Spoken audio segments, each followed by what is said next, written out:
Turned by McKenna!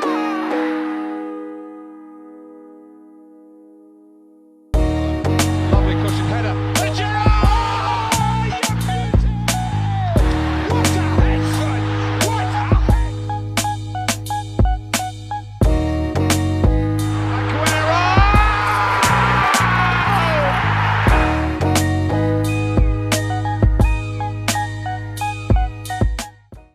Hello and welcome back to the Premier League Trio podcast. My name is Haider Abani and I am your host as usual today. I am very excited to be joined again by Kaus. He is a good friend of the show. He's been on now for the third time today. He is a football writer. You will see him on Twitter a lot. He has great analysis of players and teams, especially the Premier League. And Kaus, how are you doing today, mate? All right, mate. How are you doing? Glad to be back. Yeah, I'm good, mate. Just really enjoyed the football yesterday. We're seeing really quality football every day, and what we saw yesterday was, quite frankly, I had reminiscence of the Brazil versus Germany game in the World Cup. What you saw is just total domination. In some ways, I thought yesterday was an even more impressive performance, considering, I guess, the stature of Barcelona over the past 20 years or so, and also just how easily that Bayern Munich picked them off, and they played with such directness, with explosiveness. They just had so much more firepower. They pressed so high up the pitch. I mean, Barcelona were just shocking. If it felt like that, maybe 5 to 10 years of poor decisions by Barcelona in the market, and just generally speaking at the club, just came to a head, and Bayern just showed that they are probably the best team in Europe. So moving on to, I suppose, Barcelona as a club, do you think that Setien was left out to dry in a sense, because there's clearly an absolute mess at the club in terms of the transfer strategy, in terms of the identity crisis as well. We've obviously known that Barcelona have adopted that tiki-taka style, and that's very, very well known. We know that through Guardiola, and obviously Johan Cruyff implemented that style many, many years ago. And do you think that Barcelona have been trying to chase that, perhaps even in an impossible dream? They haven't adapted to modern football. It seems to me that we saw this when Bayern Munich under, who was the manager? I don't remember now. The manager when they won the Champions League a few years ago, and you know, I can't remember his name now. I've had a mind blank. But what you saw though is you saw that Barcelona's sort of tiki-taka style of play was completely overawed, I suppose, and just dominated by the high pressing up the pitch, and the way that Bayern dismantled them. And it seems to me that teams, and Liverpool showed it last season, where they were able to, get at Barcelona just by pressing them high up the pitch. And Bayern did that so many times. I mean, I think of at least 3 of those goals were due to mistakes by players, giving the ball away or getting caught in possession high up. So what I do want to say is I watched Setien's Real Betis side, and I thought they were phenomenal. They were really, really attacking. They were exciting. They were probably one of the most exciting teams in Europe. And I thought, okay, this is going to be a nice fit, because Setien plays great football. It fits the Barca identity and philosophy. But he's come in and he's just been an absolute disaster. And it seems to me, though, that the conditions were always there for him to fail. And also, I think that it was quite clear the players didn't respect him. We've seen numerous times. And I think Messi, as great as a player he is, it's difficult. The players run that club, right? It's player power over the manager. So moving on, I suppose, Valverde probably unfairly was sacked, because I believe when he got sacked, Barcelona were first. The style of play was not obviously the way that they wanted it, but they were definitely effective in what they did. Do Barcelona need to go and bring in like a Pochettino? Because I have a feeling they're going to go and bring in Xavi, and I don't know what Xavi's style of management is. I don't know how. I'm not going to make any judgment on that, but for me, this job clearly needs someone who's an experienced coach, or who clearly has a style of play and can improve the players, because at the moment it seems to me it's Messi or bust. And you're right, I think Barcelona could have scored quite a few, especially early on. They had Bayern Munich on the ropes. It could have been 2 or 3 goals. But Bayern's quality definitely showed through in the end. Yeah, I think, as you said, I think Setien was hung out for dry as soon as he was appointed, because the one reason why Valverde was sacked is because they wanted European success that Valverde couldn't quite give, and it was all a failure over the last 2 or 3 seasons against Roma and then against Liverpool, and they sort of feared that maybe he's not the sort of manager to take them to European success. And I'm not sure if it's about chasing that dream of playing tiki-taka football or that possession-based football that Guardiola or Johan Cruyff try, but it's also down to them seeing that as a chance to make uh, a change when there wasn't enough pressure uh, heading into the season, but they couldn't quite realize that Setien is the sort of manager who needs time to get his system right, get his system placed. Takes about a season for him to uh, get everything right and get the team to play in exactly the sort of style that he wants. Because with Real Betis, I think he took a single season to get things right before he started developing those great midfielders that they had, Ceballos, Fabian Ruiz, and Renzo Celso. So I think Barcelona wanted a quick fix to things, and quick fix is something that only pragmatic managers can give you, especially if you want to win Champions League football. Zidane did that with Real Madrid. He doesn't quite care about how good the football is. He just knows how to win trophies.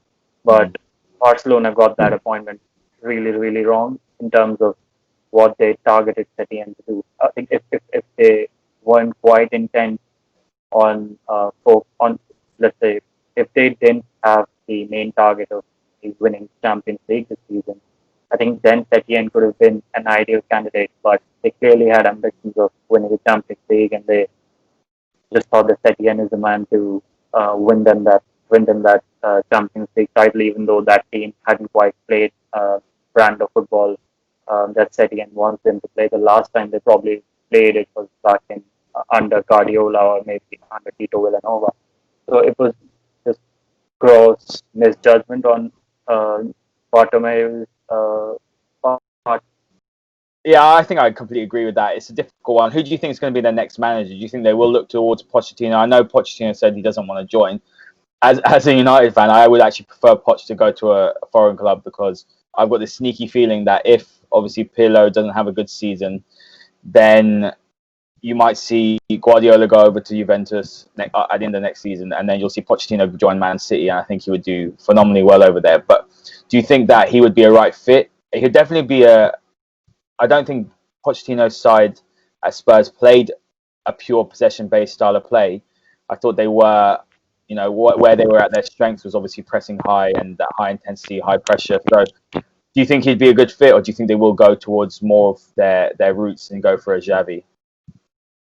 I think the latest trend in football, especially for the bigger clubs, is to get club legends in. And I was reading this article this morning. It said that this is a trend where there is little regard for the hard work that other managers put in. They rise through the ranks at smaller clubs and work their socks off to get this far. But whenever there's a big opportunity at say clubs like Juventus or maybe even United or Chelsea or now at Barcelona, these clubs end up hiring their club legends, and marketability has got a role to play in that. And I think it's also down to how all of these teams have got really good squads in the end. And the main idea is to have a manager who not just understands the player, who understands the value of playing for that club. And as things stand, I think Xavi has already rejected Barcelona once, which is pretty sad at this point. But as for Pochettino, I think what Barcelona need right now is someone who can change the culture at the club. Because you look at what Bielsa has done at Leeds United. They were a club in the Championship. They desperately needed something to be happy about. And in just a single season, Bielsa changed the culture at the club with all those murder ball sessions and all the intense style of play. So I think Barcelona need to bring in someone who can change the culture of the club and bring this identity through which just represents Barcelona. Because as far as I know, the Islam Mafia thing is a farce these days. It does not exist, and it's something that Barcelona just used to make financial profits and all those financial deals that make zero sense from a sporting perspective. What Barcelona needs to do is get someone in who taps into their roots.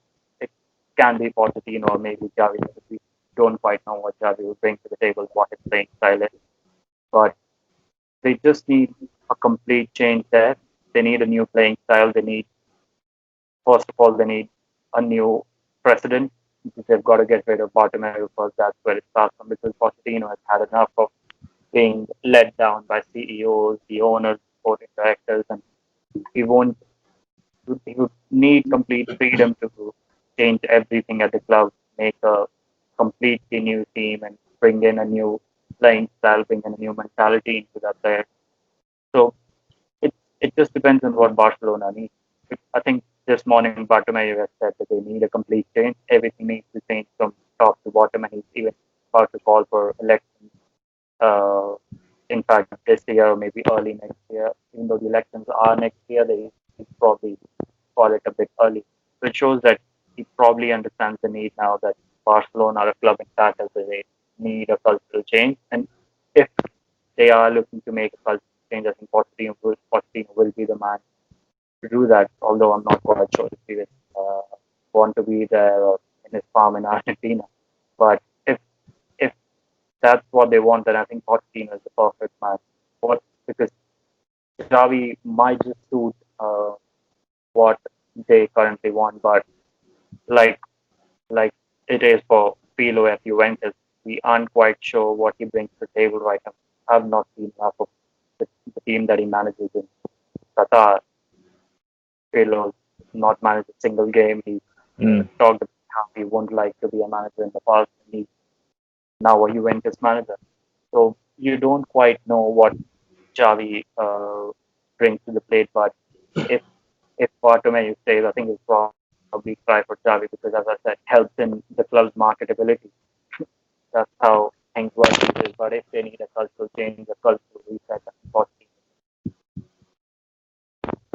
Yeah, I completely agree with that.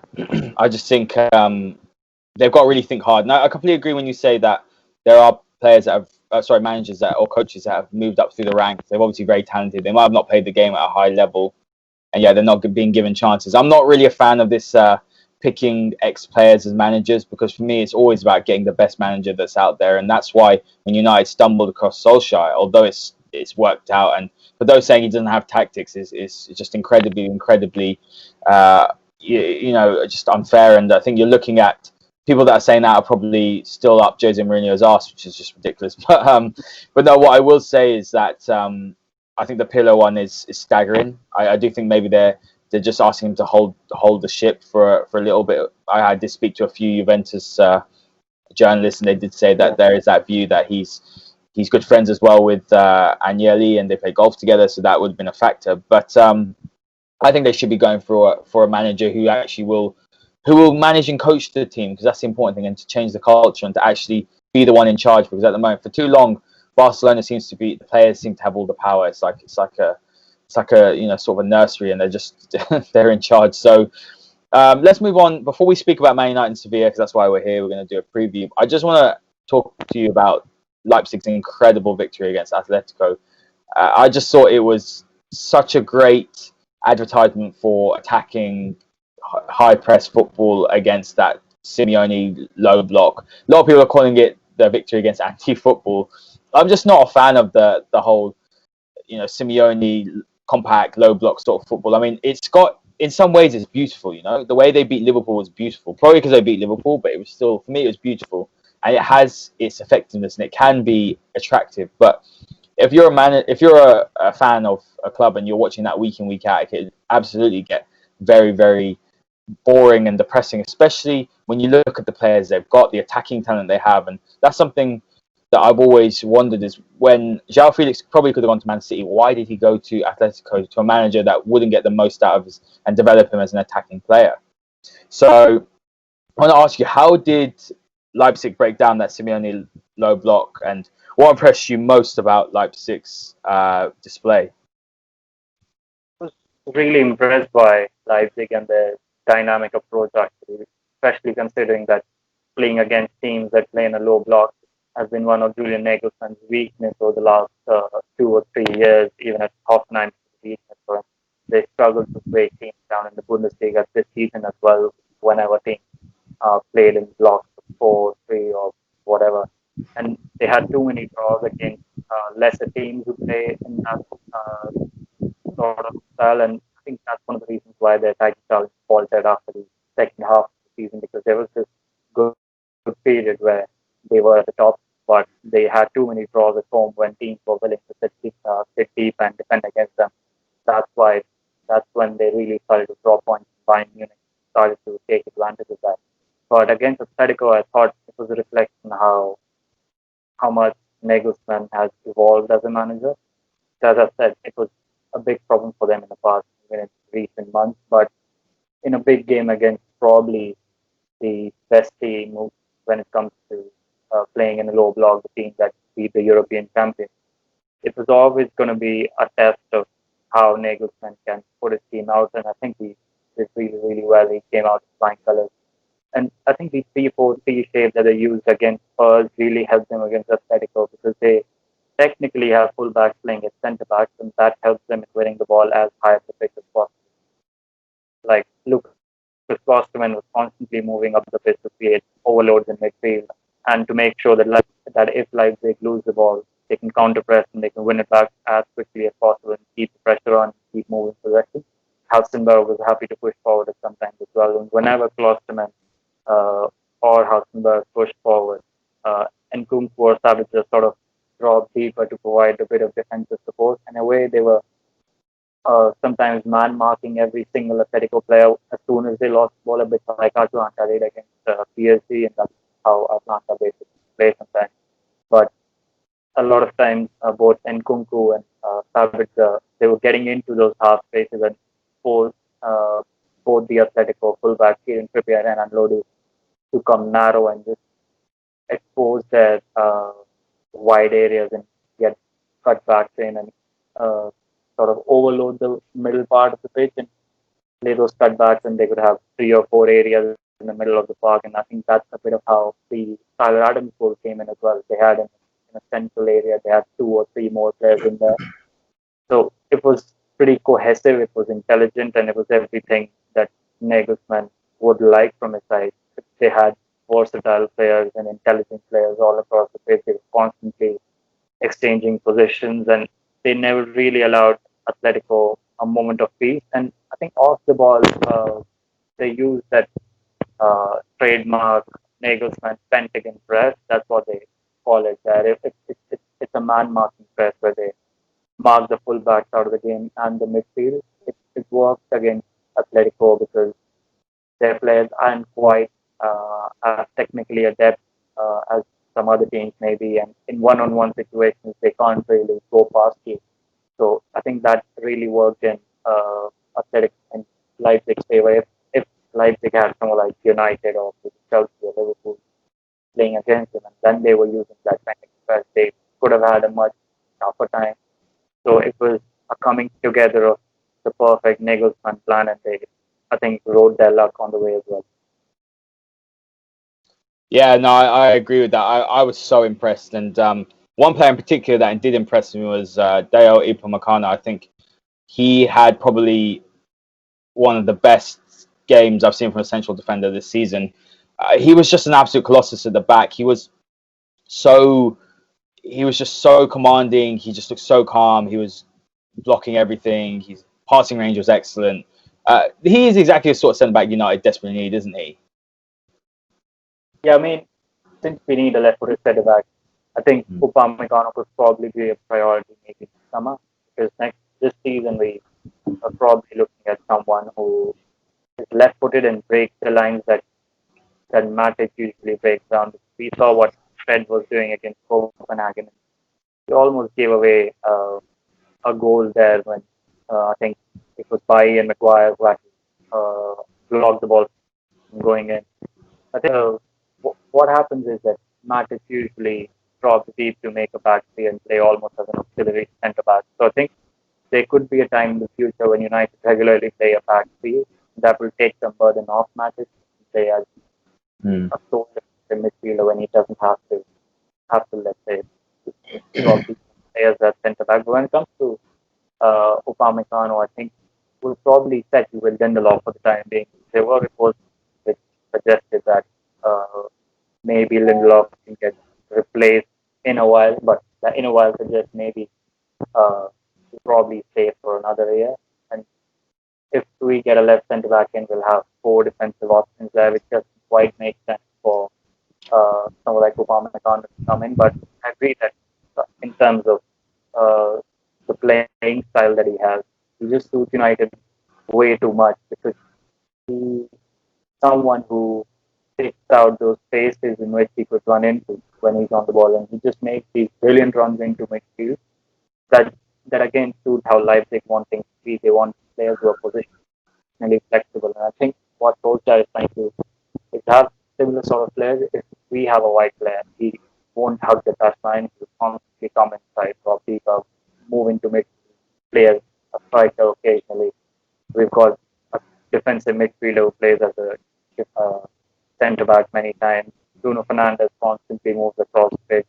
Greenwood, again, never hugs the touchline. He's usually a central challenge. So I think playing style wise, I think Upamecano suits us a lot. He's got, I think, a 42 million release clause for next summer, which sounds pretty crazy at this point. So I think if we do plan to maybe replace Lindelof or get another centre back into maybe challenge in all three or four fronts, and I think Upamecano will be a really, really good signing next summer. Yeah, absolutely. To be honest, I just see him. I mean, that release clause is so low for such a good player. And I mean, last time you came on, you said that if anyone was looking at Koulibaly, they may as well look for the younger version. Obviously, not the finished article, still raw, and he did make a lot of mistakes when he came back after the restart. But no, I had doubts whether he was ready at the highest level right now. But you saw from the performance the other day that he's definitely close to that anyway. But I just look at United's options, and I do think a left centre back is needed. Someone that is ball playing, someone that has the pace. I'm just not convinced by Maguire, but you're not going to go and bench your £80 million captain, are you? Let's be honest. But before we talk about Sevilla centre backs, let's actually just talk about Man United. And do you think United have enough to win the Europa League? Looking at the sides left in the competition, you've got an Inter side who are actually hitting some really good form right now. I think Lukaku is looking absolutely lethal. He's looking very, very good.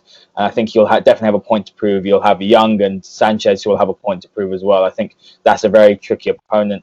Shakhtar, I haven't seen much of them, if I'm being honest, but from years gone past, they've always been a decent side who play good football. And then Sevilla, who we've got, and I thought they were levels above Wolves, especially in the retention of the ball, the way they moved it. It looked like man versus boys. Wolves looked very slow and clunky, and clearly they're just not a brilliant football inside. I think what Wolves do very well is that they're compact. They have good ball players in midfield, but what they can do is they can break very, very quickly on you. And they have obviously Raul Jimenez, who's an excellent target man. But what I did think is that I think Wolves were tired. Remember, their season started in July. They played more, for over a year, and their squad just hasn't been able to cope with that. But I just felt like the tactics were give it to Adama and run. And we saw if Wolves had scored the penalty, it might have been a different story. But do you think United have enough? Because I'm not too sure. I was quite confident at the beginning of the restart, but watching United, I feel like there's not enough coming off the bench. And we need Rashford to hit a bit of form. I believe he's a doubt for the game. And how can we get past Sevilla? I think United's struggle against the high press really sort of concerns me at this point, because when Fred gave away the ball and Copenhagen nearly scored, you can't really do that sort of thing in Sevilla or Inter or even against Shakhtar. I know Matic would play there and he won't make that mistake at all. But there are some issues there when teams press high up the pitch, and it's been exposed a lot of times after lockdown ended in this half of the season. And when they do that, the passing lanes that for Bruno are blocked unless he drops deep to open up new passing lanes, and him dropping deep takes away a lot of creativity from the side for especially the front three.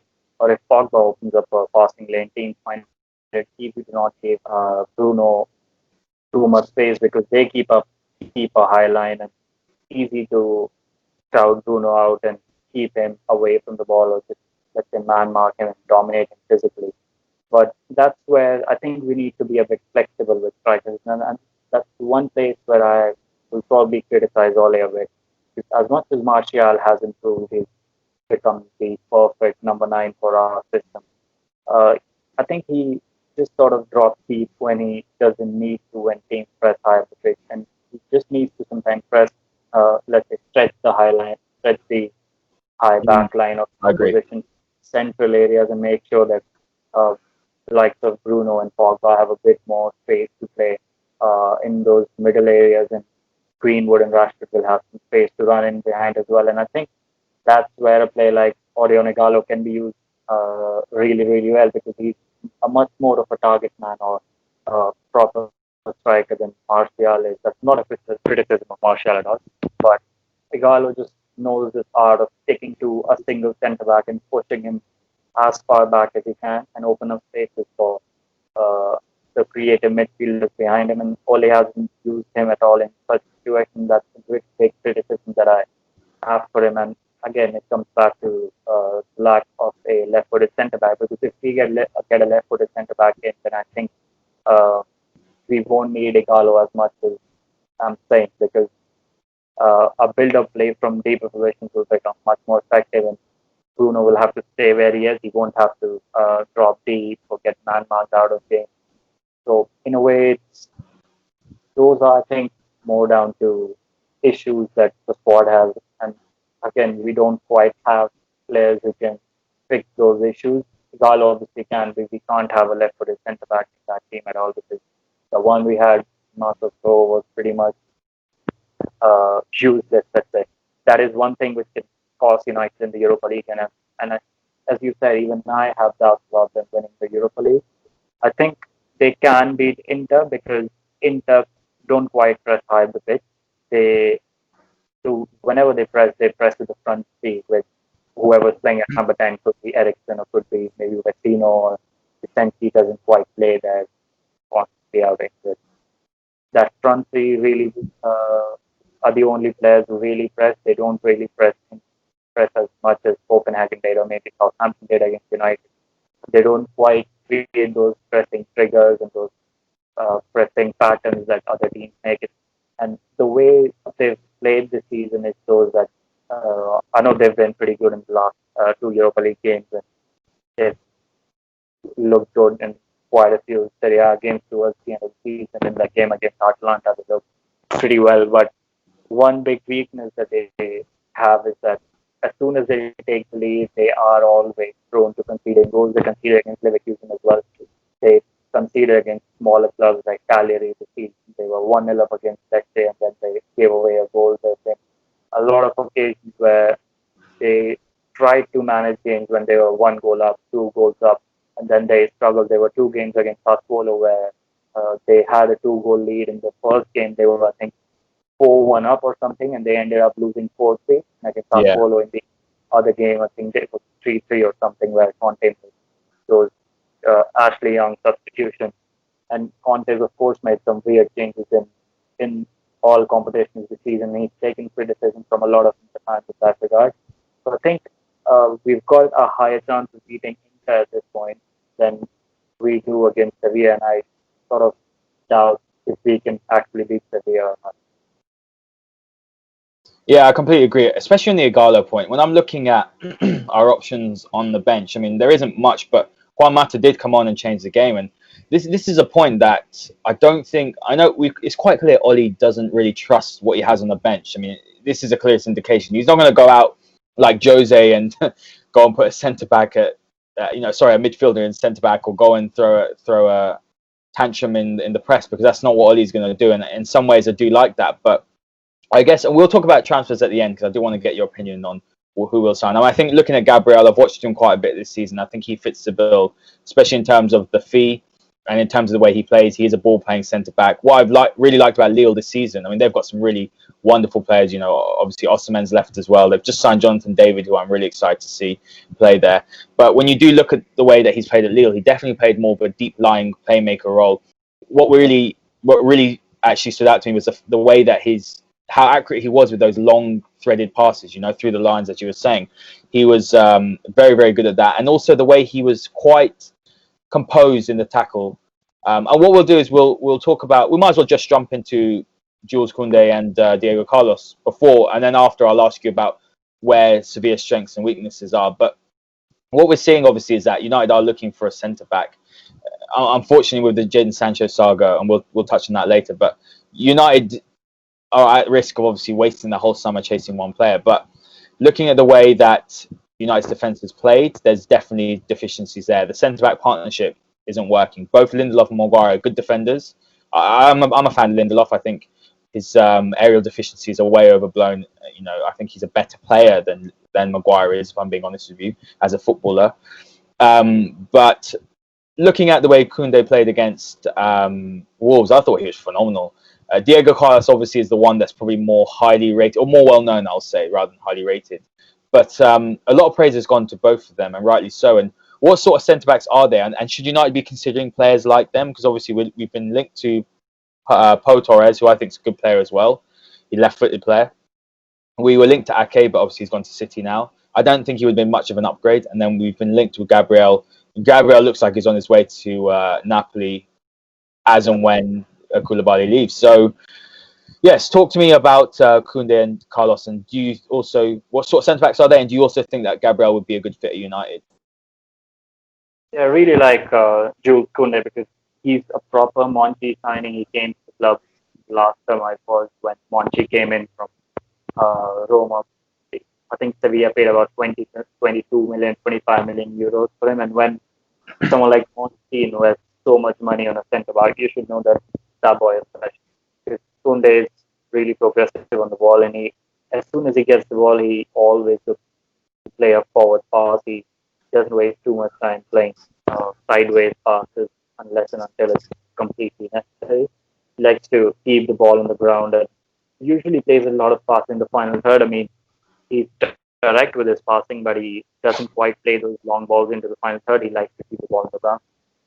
He's not quite a ball carrier like maybe Maguire is, and maybe not like Upamecano is, but he's really progressive with his passing, and as I said, he's really good at playing those passes into the final third, constantly plays the other guys like Tuso and Ever Banega or Lucas Ocampos, and he's also pretty good aerially. He's not someone who Sevilla rely on for winning the ball back, but he's pretty good aerially. He's got about a 60% aerial accuracy. I remember checking this about 3-4 days ago, and he's pretty good aerially. He wins about close to 3 aerial duels per game, which is pretty good, and it shows that he doesn't quite need, he doesn't quite need to get into 8 aerial duels per game to win those 3 aerial duels. He's got a really good percentage, but Diego Carlos is a bit more rugged in his approach. He's not as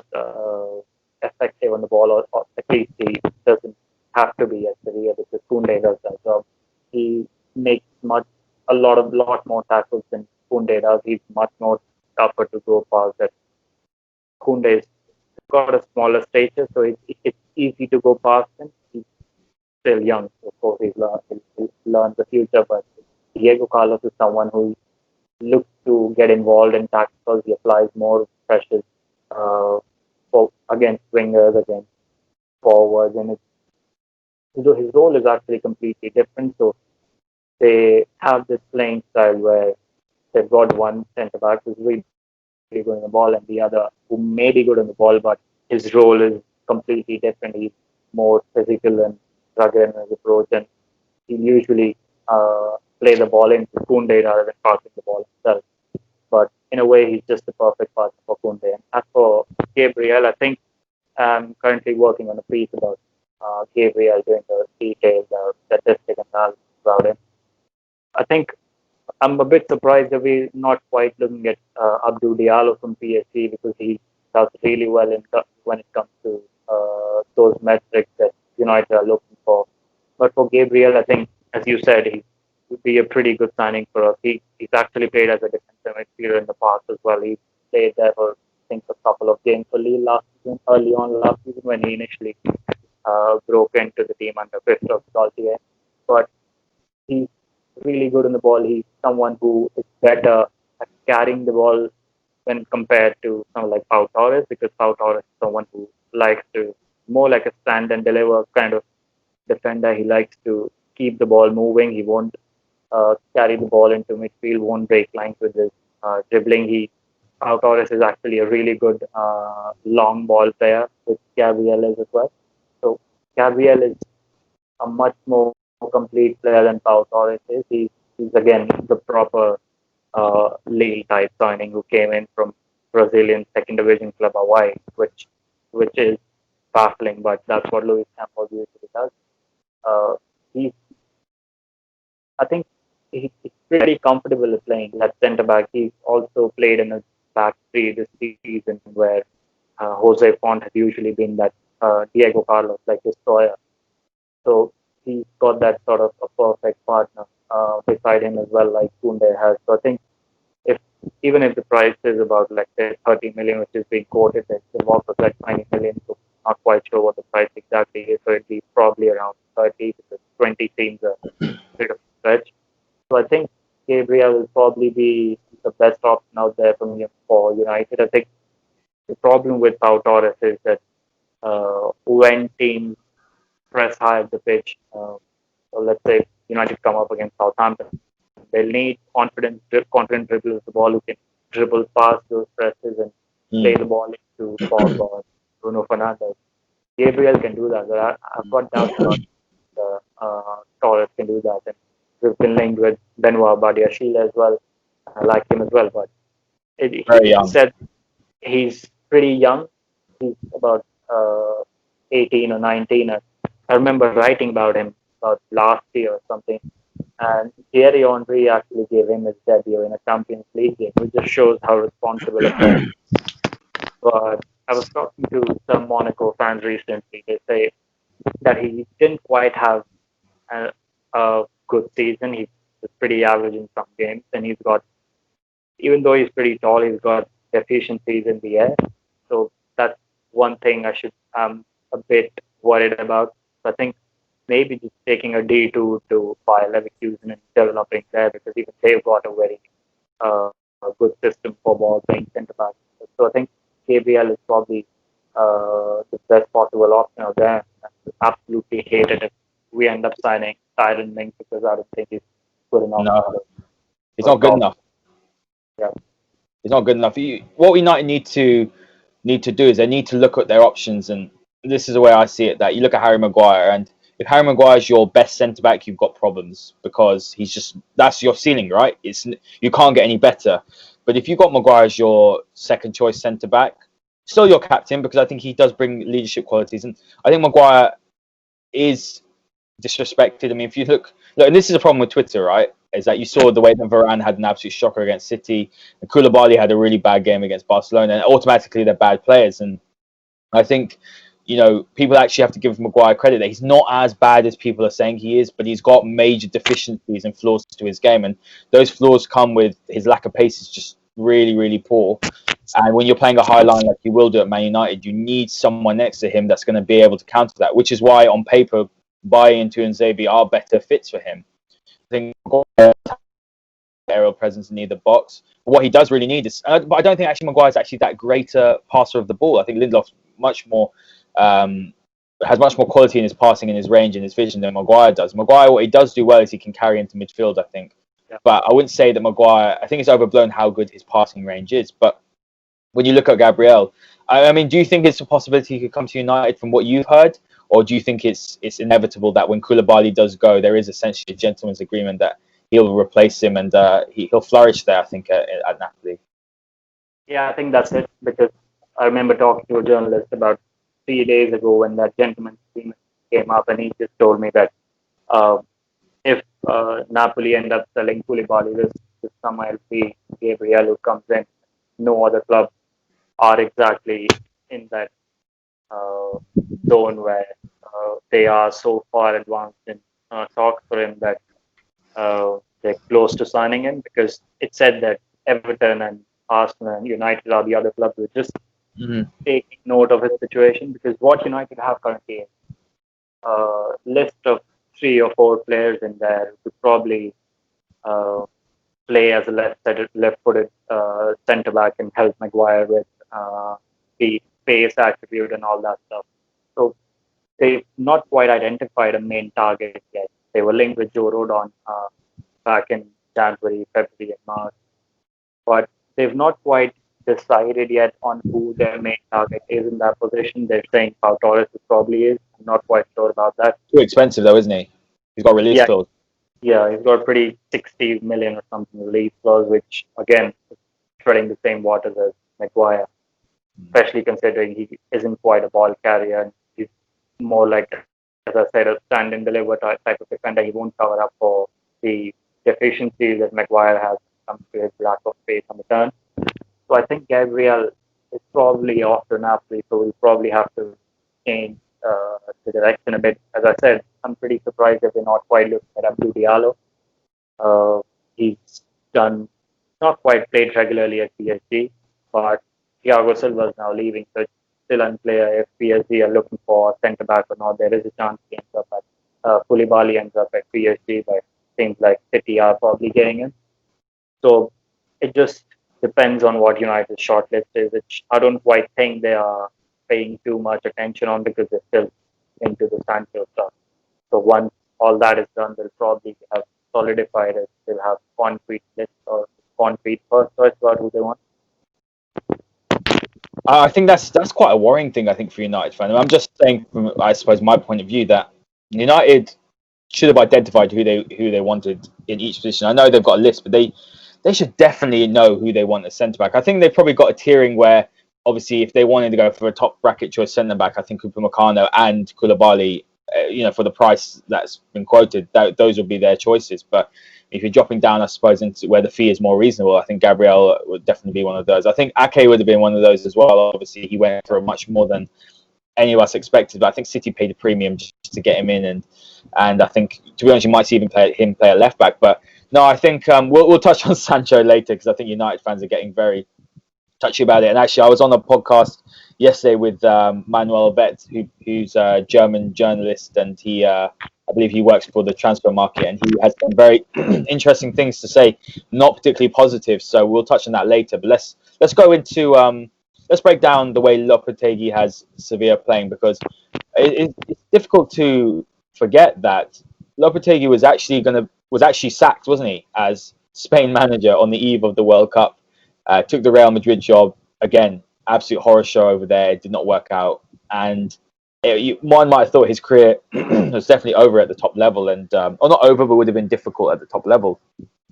And now he's come to Sevilla. I think they've been excellent this season. He's transformed them. And how has he set them up? And as you said, they obviously press high, and that was very evident. They keep the ball very well. Their retention is great. Banega is an absolute conductor in midfield. Very underrated player.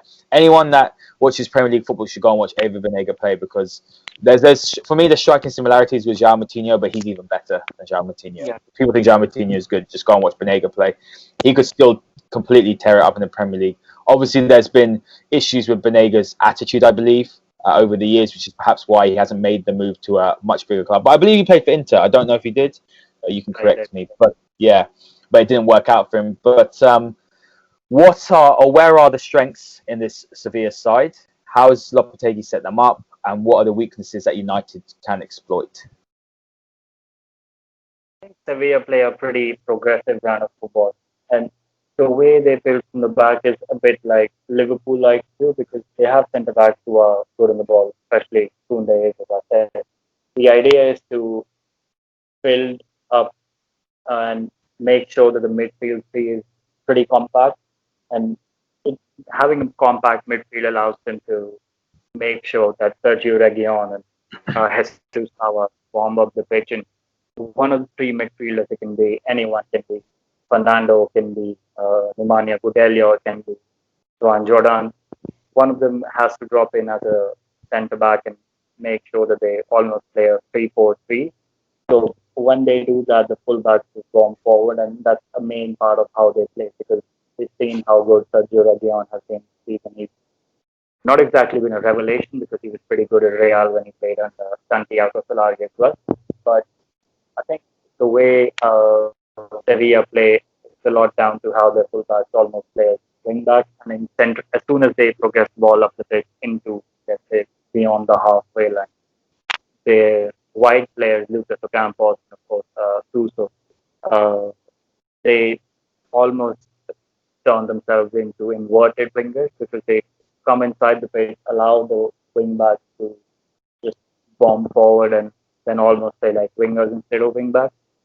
So, and then in the midfield, they've got Ever Banega, as you said. Ever Banega is the main role for Ever Banega in this system is to keep the midfield compact. But I think you rightly compared him to Joao Moutinho in the sense that he reads the defensive side of play really well.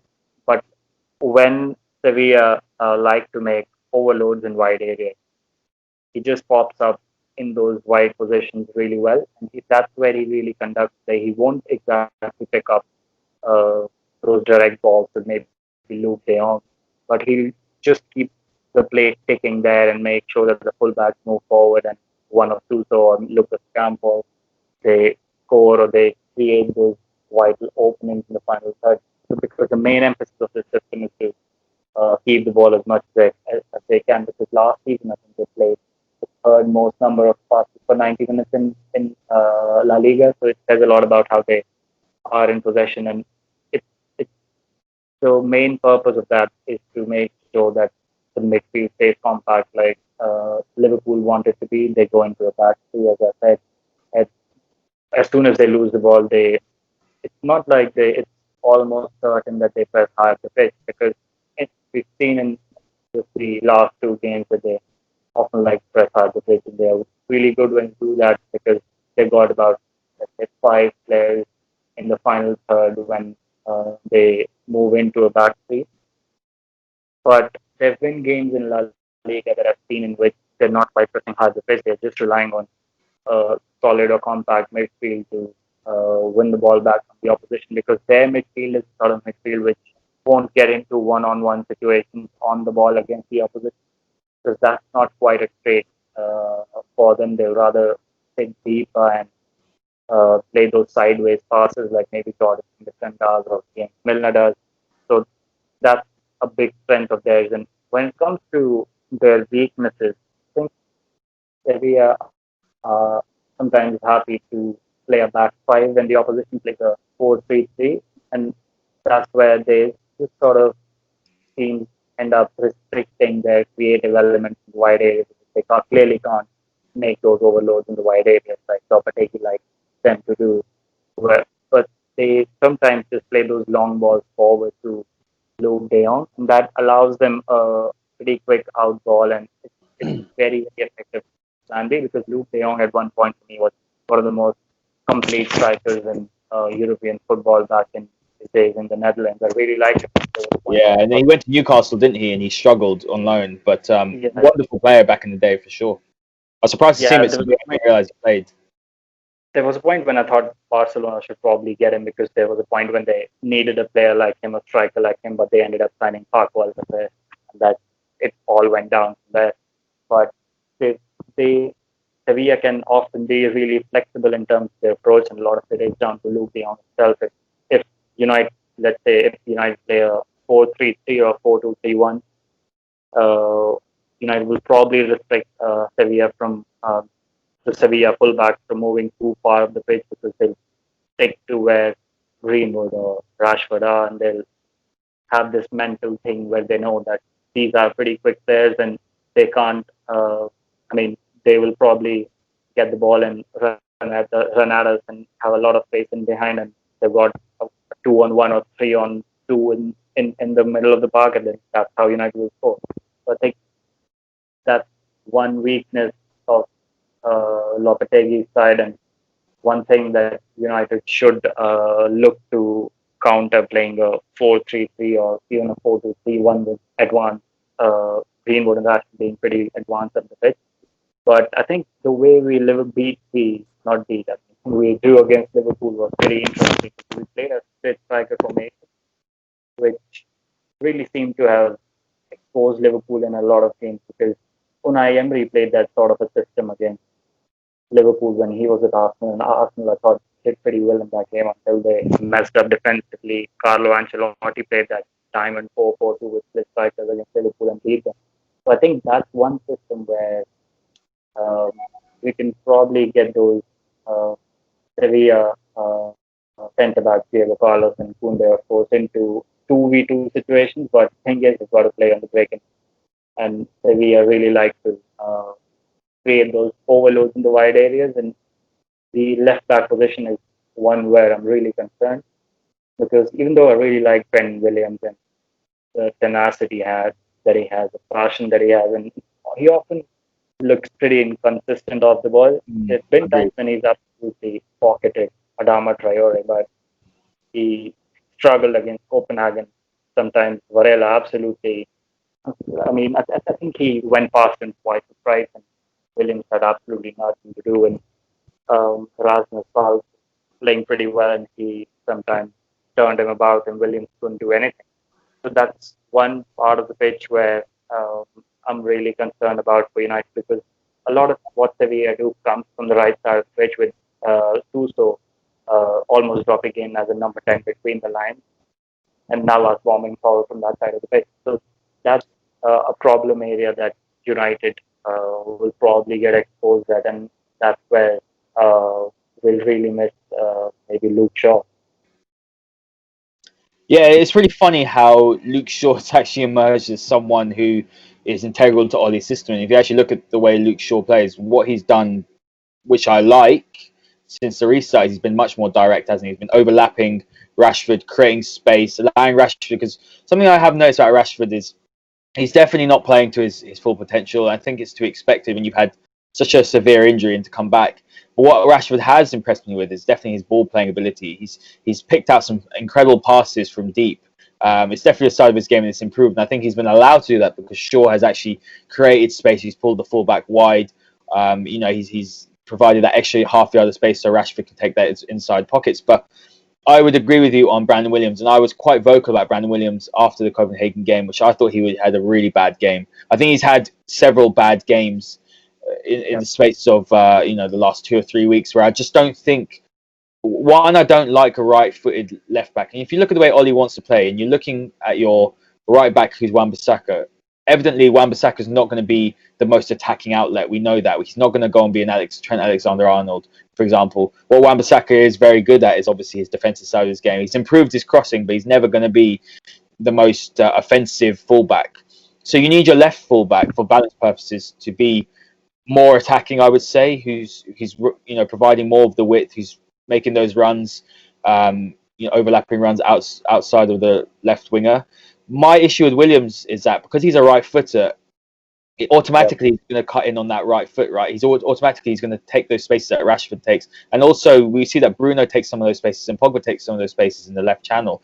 So for me, I just find that it's quite clear Williams doesn't really trust his weaker foot, I think. I think it's quite clear that what Ollie wants to do is Dalot, for whatever reason, is just completely out of favour. You've got Ethan Laird in the academy who's decent. United need to invest in some fullbacks, I think. What I've liked is when Brandon Williams has played right back as a backup to Wan-Bissaka. I think he's looked much more comfortable naturally on his right hand side. So what United have got a problem with is that I don't think their fullbacks are providing enough quality. And what Copenhagen did well is that they know United's strengths are through the middle, right? You look at that midfield, it's ball playing, it's strong midfield. They pushed United out wide, and United's fullbacks offered next to nothing going forward. And that's a real problem for Ollie. And I don't know, I think teams have noticed two weaknesses with us. If you push us out wide, Chelsea did the same. And we had Dan James playing out wide in that back three. Up front, and he pushed out wide. But United didn't have much of a threat. And then when you press United up high up the pitch, that high press, United struggled to break out, especially with their ball playing out the back. So for me, that would definitely be a concern. Would you go to a back three then? Would you be looking to perhaps bring in Lindelof and Bailly, and then look to put Williams as a wing back, just so that there's that extra added protection? I think we probably can because what Bai brings to the table is he's got that aggressive mentality about him. And whenever, let's say, if Sevilla creates overloads down, let's say left or maybe on the right, you can probably use him as that destroyer in the middle of the park that we sort of did against Chelsea as well when we beat them at Stamford Bridge 2-0 or whatever, was it 2-1 or 2-0, whatever. He can probably do the job of being that destroyer there who can just disrupt the opposition build up, even if they have, let's say, 4 players in that part of the pitch. That's one place where he can do the job because Sevilla aren't quite team who will rely on those area crosses. They'll probably play those cutbacks into Campos or Suso, or if they're playing on the right, it's probably a grounded threaded pass on the back post to Campos, and a lot of goals have been scored in that sort of manner as well. Because we don't quite need someone like Bai to use his uh, let's say play to his strength in that game. He just needs to be the destroyer and make sure that disrupt the momentum as much as you can, especially if you're playing a diamond or 3-4-1-2 or let's if you're playing with strikers up front, we'll need that sort of a player who can win the ball as quickly as he can, and then he can quickly circulate the ball into Bruno or Pogba, set one of the two strikers in and catch Sevilla in 2v2 situations. And Kounde is not quite good when defenders take him on with pace, and we can expose that sort of weakness. Yeah, no, I agree with that. I think it's a difficult one. I mean, I'm going to ask you your prediction first before we move on to a few transfers. But what do you think is going to happen? It's a tough one. Honestly, I don't want to bet against United. It honestly depends on how we start and how we set up. To be honest with you, I would be tempted to look at bringing Ighalo in for this game with that view of breaking, because we've got passes that we've got Pogba. Matic is brilliant at breaking through the lines with his passing. It's a very underrated aspect of his game. And we've got players that can thread through the press, and Ighalo is actually very underrated in his hold-up play. It's something actually which impressed me. He's actually better than Lukaku at it, I feel. Since he's come in, it's been a part. He just hasn't played enough. Obviously, Martial's been brilliant, but you might even be tempted to go for maybe two up top in that respect. But I'm going to just go 2-1 United because I don't want to bet against United. I think they've got enough to win. From what I did see against Wolves, that I think the centre-backs can be got out with pace. If you look at the way that Adama managed to make that run and the penalty that Diego Carlos gave away, I do think there is possibility that you can do them. We've got a lot of pace up front, but where I have my concerns is that pressing high up the pitch, and our centre backs and the passing out the back, and obviously Pogba gets caught often with possession, and we saw that against Southampton giving a goal. So I'm going to go 2-1 United. What's your prediction?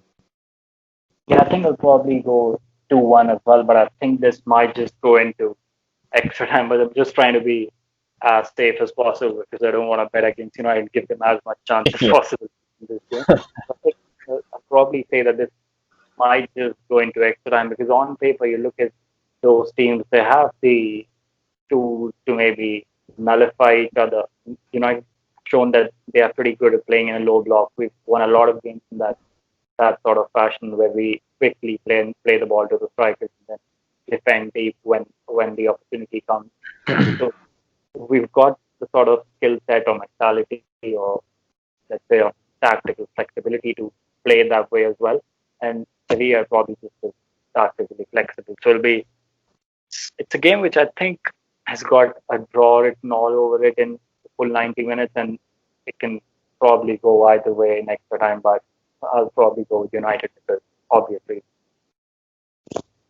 Yeah, I agree with that. It's definitely it's got the makings, hasn't it, of a draw. It's going to be a tight affair. I think. I don't think it'll be. I think we'll keep it very compact. I think we'll keep it a tight game. I think they'll do the same. Neither side will want to lose, and it's really important for United's progression to win this. But Carlos, let's move on to transfers. And I've been on several transfer shows recently with All for United, a YouTube channel, and we've had several journalists come on.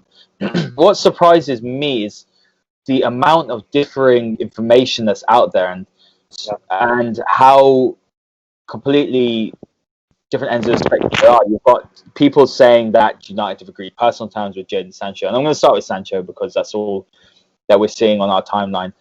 And what you're seeing other people say that the player wants to move, and there are some top tier sources like Fabrizio Romano that are saying this.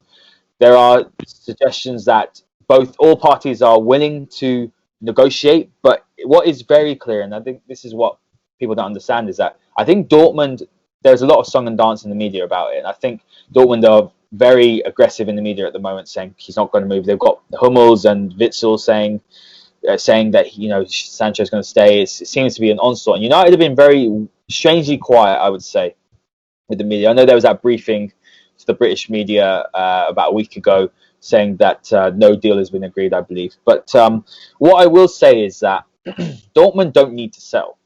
It's quite clear, and Dortmund know that their price of 120 million euros, they're going to stick to that. It's clearly a case of how United are going to structure that, right, and how the installments are going to be. What have you heard in regards to this? I mean, when I spoke to Manuel Vet yesterday, he was categorically saying that no bid's been made, which we know because Dortmund are on the stock exchange, and if a bid or a substantial bid is made, I believe they have to inform the shareholders. So there has been no bid made. I think we can all agree on that. He also said that he doesn't think United will make the transfer because the financial package is way out of our reach. And obviously, there's differing reports on that because I believe that even in this post-COVID football environment, Man United are one of those clubs that actually can, afford to buy players. And he also said that Jadon Sancho is very happy and he hasn't asked to leave, which we know that. So, what have you heard? Because obviously, you've got Fabrizio Romano coming out. Christian Falk has also said it, and Jan, I can't say his name. Is it Fjortoif? He's also said that personal terms are not a problem, but at the end of the day, Man United just need to meet the fee. Now, is this a case of United doing this all for media purposes and not being willing to do the deal, or is this a case of if Edward Wood messes this up, there's the repercussions of Sancho not joining are huge? Because for me, if Sancho doesn't join, I think there's a massive backlash, and the importance of his signing for me is huge because, for example, Paul Pogba's looking to sign a new contract. If he doesn't, I'm under the impression that if Pogba signs, it's because he's been made promises, right? Promises that United have broken since he's joined of not signing players that need to be signed to compete. We might not be taken seriously if we're not going to bring in Sancho and Pogba won't sign. And then it looks like we're not planning to build a team to eventually challenge for the Premier League and the Champions League. So, most of all, for me, it shows that regardless of the manager, the board and the owners simply don't care. So, what have you heard on this transfer? And do you think it's going to happen? And what is it a case of? Is it just a case of the fee? Or is it simply a case of the fact that actually United just can't afford it? Jadon Sancho isn't actually interested in joining. And Dortmund are telling the truth in the media. I think the indications are pretty strong from German outlet Rumours that Dortmund want to keep him, and I think Rumours are probably one of those outlets which are very, very close to Dortmund, and they don't quite believe in briefing to the press like the English press, like say Manchester Evening News, like or Sky Sports, like they are pretty let's say unbiased in their approach. They won't take sides as such, so they seem pretty keen in saying that Dortmund want to keep him, and they even said that when there was stuff going on about that 80 million plus bonuses and then a further bonus in the second year. They reported that first, and I think there was some truth in it, but I think Dortmund are just because it's a complicated deal. Dortmund are sort of using this as a reverse psychology, if that's the right word, because as much as they would want to keep him, they've been 2 or 3 pretty sly briefs on their side, which suggests that they don't necessarily have the money to buy too many other players. One came out. Yeah, I saw that yesterday, wasn't it? With Hans-Joachim Watzke. Yeah, there've been occasions where they've sort of slyly hinted at the fact that they need newer players, and to have newer players, they need to have money in their bank to get get some deals over the line, and potentially bring in another centre back. They couldn't quite replace Abdul Diallo when he went to PSG, and there's been a lot of gaps in their side as well. So I think if it's a lot of it is down to them trying to act as the powerful force, or let's say the more influential party in this deal, because they're making it seem as if they are pretty strong in their demands that they would need 120 million when I think the truth is that they want the 120 million, and it's not like they don't want it. They want it, and it's also not like they don't want to keep Jadon Sancho, but they want that 120 million. They are constantly putting this thing out in the media that we that we need 120 million or the deal won't be done, and they're constantly linking other clubs as well, and that's not happening quite often. It just happens, let's say, once in 2 weeks. It was Liverpool earlier, now Barcelona and Real Madrid now. It's None of those teams can afford him, though. That's the thing. That's the thing with United. Maybe they're not paying it because they know they're the only side that can afford him. They're only team in the race for him.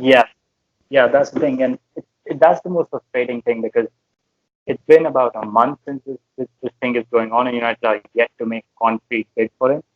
They're not exactly dealing with Dortmund directly. They're involving external agents that have made the move for Usman Dembele in the past. That's the most frustrating thing in this. And I think Dortmund want to sell Jadon Sancho, but they don't want to come down um, to anything less than 120 million.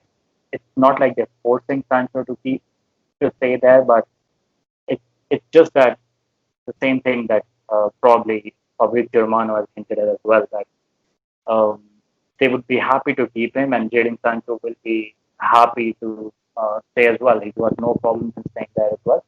But United have been a bit slack when it comes to approaching the field. They've not been as active in the media and briefing in the media as much as Dortmund have been. I think yesterday reports started to now circulate that there is a chance that he ends up asking for a transfer. But again, you can't really believe that because they're seeing his side of things. So that's what I want United to do more of this one. If Dortmund have been pretty much doing what we would ideally do in Football Manager when we are about to lose a player, you use the player to make statements in the media that he's a valuable player, we like to keep him, stuff like that. That's actually pretty ordinary and it's pretty basic stuff and how football media works these days. But United don't seem to really have a clue about it. And as you said, I think they are just taking advantage of um, the fact that there's no other clubs in this league, no other club is seriously looking to make an offer to sign Sancho. And since I think one thing that I find strange is when people say that Dortmund are not willing to sell Jadon Sancho, I think they are willing to sell, and that's why those negotiations took place. With I think actually did take place about that 70 or 80 million plus bonuses, then another bonus second year. If they were willing to sit on the table and discuss with the intermediaries who did the same deal as Usman Dembele, it clearly shows that they want to sell the player, but they only want to sell the player for the right price, for Absolutely. the right price. And I think it's come to a point where it become really, really annoying. But it's high time that United react because it seems as if Sancho won't quite push for that move unless something extraordinary happens. And if United, let's say, make a bid, then things will start to change, and Dortmund will realize that this party is really interested, and then United, then even Jadon Sancho's representatives will think that yeah, there is a chance we end up there, and that's when the real process will actually start, and then he can think about uh, possibly handing in a transfer request or peacefully talking to the president and CEOs that he actually wants to leave. Because if you don't really have a bid on the table, that's now how football negotiations work in football. That's what United really needs to do. In fact, they need to wake up to that. See, the way I see it is that I agree with you, but not putting a bid in it is. I think United are only going to put a bid in when they know that the bid's going to be accepted. Does that make sense? So there are all these discussions and negotiations are going on, and they're going to put an official bid in when they know that the structure of the deal and the installments and the upfront payment is all to what Dortmund are expecting. That's kind of how I see it. But moving on to Sancho, you're saying it's unlikely he'll agitate, or potentially unlikely he'll agitate for a move. I think I agree with that. It's people always point to the Aubameyang situation, and they point to the Ousmane Dembele situation. Aubameyang didn't leave until January, I believe, and there was a deadline for him to be sold that summer. And what happened was that nobody met the fee, and so he stayed up until January, and then eventually moved to Arsenal in January. But Arsenal actually overpaid for what Dortmund wanted. So that's a different situation completely. So when United fans do bring up the situation, I want to say that that's not one you can compare it to. Dembele perhaps is more similar, but again, Dembele went on strike or he went missing for a week for training to force a move, and so I don't see Jadon Sancho doing that because it's well documented. Although Ousmane Dembele is a wonderful player, plagued by injury problems, it's a shame to see, and someone does need to save him. And I'm going to ask you: do you think he would be a possible alternative in a minute? But you see the fact that obviously Dembele forced that move by going on strike. They had no option but to sell him. But Sancho's not going to do that. People need to remember that Sancho, and this actually is something that I admire about him to an extent, because it shows the character of the player, that he is mature. He isn't someone who's going to rock the boat. He moved to Dortmund at a very tender age, and when he moved there, it was such a massive gamble in his career. If anything, Sancho's changed the whole outlook for young British players moving to Germany or moving abroad to get opportunities that they're not getting in the Premier League. And he owes his whole career to Dortmund. Let's be honest; they've given him the platform, regular Champions League football, competing for the Bundesliga title. They've given him this whole platform and all these opportunities. That, of course, I don't think he's going to go and be disrespectful and strike. But I agree with you; he does need to say, "Look, I do want to move." And do you think he wants to move? And what is your view on the alternatives? I mean, I've mentioned Ousmane Dembele. I did a little piece on him yesterday.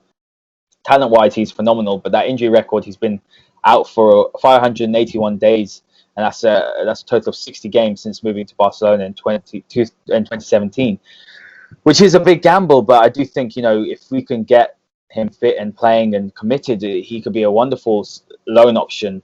And then you've got Kingsley Coman. I'm a fan of Kingsley Coman. I thought he looked decent when he came on yesterday. But again, injury record is a bit of a worry, and I'm not sure that Bayern wanted to let him go. Douglas Costa has been spoken about. 2 years ago, I would have said yes, but 29 years old, 3 goals in 29 games.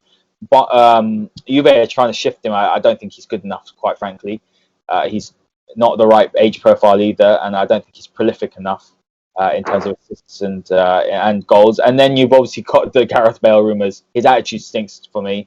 Wonderful player, but he's obviously not interested in football anymore. He would be another Sanchez for me. So where do United go from here? I mean, it has to be Sancho, right? Otherwise, it's bust.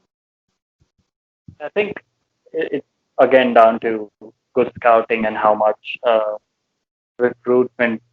I think recruitment analysis that the people at United have done, because there are options out there which I can name, which aren't like Ousmane Dembele or Douglas Costa, because those are players that are almost annoyed of seeing nowadays, because they've got terrible injury records, and both of them have got serious disciplinary issues as well. Because I remember reading interviews and articles in the Spanish media about Dembele. They constantly say that he's been a trouble in the Barcelona dressing room, and it all starts from the manner in which he trashed his Dortmund hotel, or the room that they had given to him back when he was about to leave for Barcelona. He used to stay with, I think, with his uncle or someone, and then he still constantly has this habit of going against what his dietitian or nutrition expert says, and he's regularly given interviews in which he says that this guy plays video games or Fortnite or FIFA till about 3 or 4 in the morning, and constantly eats junk food, and that's one big reason why he's constantly plagued by injury issues. There was a time when Barcelona actually rushed him into returning from injury, and I think that had an impact on the constant injury cycle that he had. But he's yet to understand the very idea of fitness is, what the idea of discipline is. I mean, I understand why he can do that, because he comes from a really, let's say, humble or a tough background, France. But he's about 23 years old, turned about 24 soon.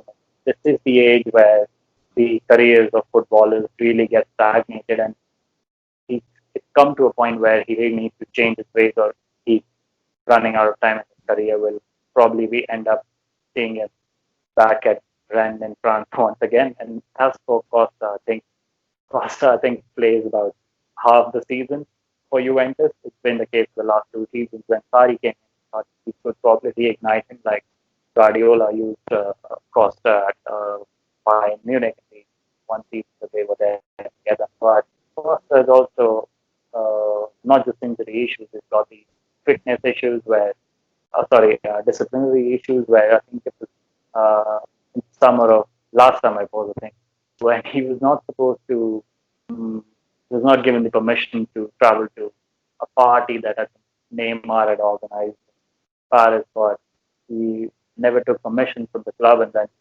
flew over to that party just to party with national team captains. Then there was a case where he spit on a Sassuolo player and got banned for about 5 or 6 matches. There was a time when he was involved in a car accident when he was not allowed to go anywhere, and Juventus told him to go back home for a day. So there are a lot of issues there for Douglas Costa as well. On paper, both of them are brilliant players. On their day, they change a lot of games work, but I don't think that they ever come in 2 or 3 months. It comes, I mean, whenever they're perfectly fit and fine, and that happens maybe once in 3 weeks, and they come on from the bench. They can't even start games. So I don't think they should be an option for United. I think that's again a reason for how United aren't quite pushing their agendas or pushing what they want through the English media in the right manner. Because if you say that you want to replace someone like Jadon Sancho with an Ousmane Dembele, people won't quite believe you. At least I won't. If you say Douglas Costa will be replaced with Jadon Sancho, people really won't believe. That's where United need to use players like maybe Federico Chiesa. I really like Chiesa because Fiorentina is a team at 4 and 8 play. And Chiesa is a wonderful player, isn't he? yeah, I mean, he's exactly the sort of player on the right hand side that United can make do with if we don't end up getting Sancho. Because Chiesa has developed in a bit of an unfortunate way at Fiorentina. They've had a lack of stability at the boardroom level and the managerial level. He used to be a right winger early on. He slowly began to play on the left. And then this season, he played as a second striker a lot of times. And I think his goal scoring, goal contribution tally stood at about 23 in Serie A, which is pretty good for someone who gets constantly criticized for being inconsistent, for not having that final ball in him. He had some great performances towards the end of the season, which really helped his numbers grow to that 23 or 24, whatever that mark is. So I think he's that sort of right winger which United want because he doesn't quite stick onto that right touchline. He's over the period of time he's developed into a player who's flexible enough to play as a second striker, like Sancho probably can. He can play as a 10, he can play off left. I think he needs a bit of coaching there because having watched him in every single game this season, I've seen that he has this annoying habit that maybe Marcus Rashford probably had under Jose Mourinho in his maybe first season or second season, where he picks up really, really good positions. He comes up with a really good dribble, and then he messes up the final ball. He can't pick up the final pass, can't assist, and then can't end up scoring. That just gives away the ball. That's one big criticism that I have of him, but he's about, 22, and it's not quite his fault that Fiorentina have had issues at the managerial level, at the boardroom level. They've had a change in ownership this season. So, and this season is probably a reflection of how complete a player he is in terms of playing in a dynamic system that we want, because we don't want a player who hugs the touchline and plays as a proper right winger. Our right winger needs to often come into central channels and overload the central areas and help us play a 3-4-3, a narrow 3-4-3.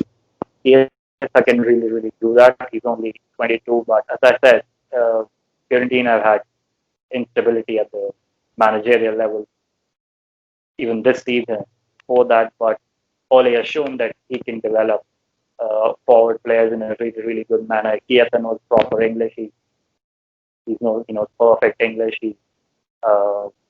He's someone who was born for football because his father, Enrico Chiesa, is a Fiorentina legend. So he's got this football in his veins kind of thing. He's got that DNA in him, which we are pretty used to hearing from United fans. So would need to be coached a lot more than Sancho would, and he'd be a more of a developmental project than Sancho would be, though he's a bit older than Sancho. But if we coach someone like Federico Chiesa properly, he can surely reach that Jadon Sancho level. Yeah, I agree with that. I like Chiesa. I think he has some wonderful attributes, but I would have doubts how quickly he would settle. I think United need a more of a quick fix, if that makes sense. And you're looking over it around in the market, there isn't anyone better suited for United than Jadon Sancho in terms of obviously being British as well. So he'll slip into the culture easily and quickly, knows the language. It just makes sense. And if I had to ask you, out of how likely do you think it's going to happen? What do you think? So I think I said 80% probably a couple of weeks ago or a week ago, but I'm dropping down to about 75% because I do have doubts whether United are just going to stump up the money or whether Woodward will do that. But the thing that surprises me if Woodward doesn't is he loves the fact that he is he is going to bring in big transfers. He's quite egotistical that way. So for me, not doing this would be an absolute PR disaster for him. So what's your view on the percentage of how likely it's going to happen?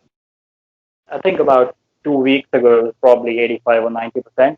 Now I've come down to 80% as you fell down to 70%. But I think, as you said, it's not quite desperation time yet, but it's almost like this is all or nothing because that's, as you said, that's the level of the player we need. We don't need a player who needs to be coached maybe like Chiesa or maybe even Samu Chukwueze at Villarreal. So these are players who can probably come in, but they will need to be coached a lot more than Sancho would be. Sancho fits into the side perfectly. And it's going to have a domino effect on not just Solskjaer's future, United's future, and Edward's future himself, the future of the Glazers and whatnot. This is something which can define United for the next, let's say, 6 or 7 years and can be a big part of our history considering we are going in the right direction. And Woodward clearly has shown that even though he sometimes seems to be getting big transfers wrong, people get impatient and people end up being frustrated that this man can't do much when it comes to negotiating transfers. But he's shown that one way or another he can get those transfers over the line, and that even though I don't like him, but you've got to give him credit for that he's brought some big signings at United that have been pretty good for us in the long term and in the short term. So I'm still pretty confident that United will get him, but it's going to be a tedious task. Yeah, I'm not a fan of him either. I think it's very well documented, his problems. He's much more suited to the commercial side of the game, not the footballing side. And United operate like amateurs in the market. I think that's very fair to say. But in his defence, he does usually get the big ones along the line. There's a long saga. There's a fanfare. It's up and down for a while, but eventually he does get his man. So I don't know. There's a strange one about it. So I just think that United need to sign Sancho because next summer, I believe Sancho has signed a new contract. But next summer, if he does leave, we're not going to be the only team in for him. I believe if Liverpool are looking to sell one of their front three, they will go in for Sancho, and he will probably go there. You've got Man City that perhaps, maybe not now, but they might look at the option. There's two big Spanish sides as well. So United have to secure him now, and it's a real statement for our progression. But I'm going to ask you now, just before we end, what other signings do you think are realistically going to happen, and who would you think will come in? I'd like to think that if we can manage to get Sancho over the line, Grealish will happen. I think I read the other day that Grealish will have discussions with Christian Perslow at Villa to discuss letting him leave because the 80 million fee is ridiculous. He's exactly the sort of player we need. We've discussed this before. To break through that high press. He carries the ball very well. He can progress. He's great in the transition. He can pick up fouls as well, slow down the pace of the game. And he's also a leader, and he's exactly the sort of player we should be bringing in. This idea that we shouldn't bring in top players. I mean, another player I'd want is Thiago. I think Thiago is absolutely phenomenal. Those saying that he can play in the single pivot are deluded, especially when you're playing next to Pogba. Pogba's not going to do those defensive duties. We'd be so wide open. where he could play obviously is in a 4-2-3-1 next to a Matic, potentially. But for £30 million, that is just a steal. Liverpool can't afford him. United need to. This is exactly sort of United need to be going in for a world class midfielder. He made everything tick yesterday for Bayern Munich. He's the underrated player in that midfield, and anyone that knows football knows how good Thiago is. I mean, to be honest, I think he might go back to Barcelona or potentially to Juventus. I think he would be a good signing over there, or even City. I would not be surprised if City come in for him. And then potentially, obviously, Van der Beek has gone very quiet on there. I don't expect that to happen, but again, that is a very, very good option. He'd be a perfect fit. So one of those three midfielders United should be bringing in. I think we'll probably end up with Grealish if we make that transfer, and then a centre back. I really don't know. I don't think we'll sign anyone if Gabriel goes elsewhere. So I think it might just be the two of Sancho and midfielder, which is not enough at all. And it's frustrating when City are probably going to go and sign 5 players. But what's your sort of prediction on who we'll be bringing in? Yeah, I think apart from Sancho, who as I said, I still think will probably get. I think Grealish will still sign, as you said. He's holding talks with Villa about how he sees his future at the club. And one thing that we're not quite paying enough attention to is the fact that United have got a lot of players in there who probably be moved on. And United could probably be waiting to maybe move on a couple of players and get some cash in and then do the deal for Sancho, maybe keep that left for the Grealish deal to do it after Sancho and offer maybe some players to a little bit. They were pretty poor defensively last season. I mean, the 19-20.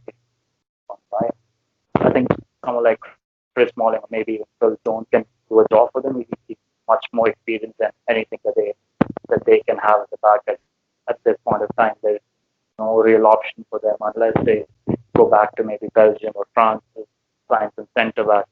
So Jones is sort of that experienced centre back that they can really make do with, and it won't be a bad signing at all, even though he's got injury issues. But if we just, let's say, try to offer some sort of players to Aston Villa, maybe let's say 50 million for Phil Jones or someone else, maybe Pereira or maybe Jesse Lingard. So I think that's the sort of deal which can be worked out, because a player like Pereira can, in a way, replace what Jack Grealish is. He's not as progressive or as good a dribbler as Grealish is, but he is that creative player in midfield who was actually one of our best creative players before Bruno Fernandes came in. So I think that's one thing that we can do with Villa. Even though I think Donny van de Beek is on the short list, but as we've seen, we probably just shift all of our attention to a first choice target with Sancho, and then Grealish followed by one left-footed centre back, who I think, again, as you said, I'm not quite sure who that'll be, because as I mentioned before, that there's no concrete first choice in that position, and United haven't quite spent too much time on who will focus on in that regard when the other stuff is done, and it could be maybe a sign of the fact that it's probably not signing a centre back, and maybe bring Ted and Mendy too and use him there, because he's good in the ball as well, and just wait for Juan David to be fit after September. So there is talent there in the United squad, but it doesn't quite fulfill what we want in a left-footed centre back. Gabriel, I think, is off to Napoli. There were reports today which said that we're leading the race for Benoit Badiashile, but of course, I said I've got doubts about it. That Torres will probably be as expensive as Grealish is, so I don't think we can get that deal over the line. But in terms of probability for the left-footed centre back thing, I think it could be Pau Torres again, because there is clearly a good relationship between United and Villarreal. That's where we got Spice from. I think we tested them for Giuseppe Rossi back in the days as well. So I think there is a good relationship with them. And if because City have already signed the left-footed centre back in Nagelsmann, and in the Premier League there's not a lot of teams who can afford him and play a possession brand of football apart from United. Chelsea need a centre back, but they aren't quite looking at signing Torres yet. So if if we handle those negotiations properly, get uh, Torres to maybe push for a move like we want for Jadon Sancho, those that 60 million release clause won't really be applicable because they've seen so many times in the past that players can leave their clubs for much lower than what their release clauses are. Release clauses are pretty much like an obligation that if you are desperate to sign the player, just give them the money and get done with it. So if United have let's say 2 or 3 weeks left in the window till it ends in October, I think that deal can still be done. Yeah, I agree with that completely, of course. And yeah, I just it's such a big summer for United, and for me, this is such a watershed moment that if United don't back Ollie, it's such a failure. He's done what he's had to do, right? He's got us into the top four, seemingly when it was impossible. Bruno played a massive part, but got us to the top four in a semi-final for the League Cup, the FA Cup, and potentially, we can make a final for the Europa League if all things go well. Potentially win a trophy. Considering where we were sitting in December, it's massive. And if the board do not back him, then he's set up to fail. So there's just no excuse. But anyway, of course, it's been an absolute pleasure as always, mate. Thank you very much for coming on. You're always welcome on the podcast. You're a great friend of the podcast. Thank you, man. I really enjoyed it as well. We'll be happy. Always brilliant. I will definitely get you back on. And fingers crossed, next time you come on, we'll have Jadon Sancho. In number 7 Man United shirts. So definitely give, of course, a follow. We'll drop his @handle in the outro. And just keep the faith, United fans. Fingers crossed this summer will be different. And big game against Sevilla. So massive win. Let's do it. And give a like and share and subscribe. And we'll see you next time.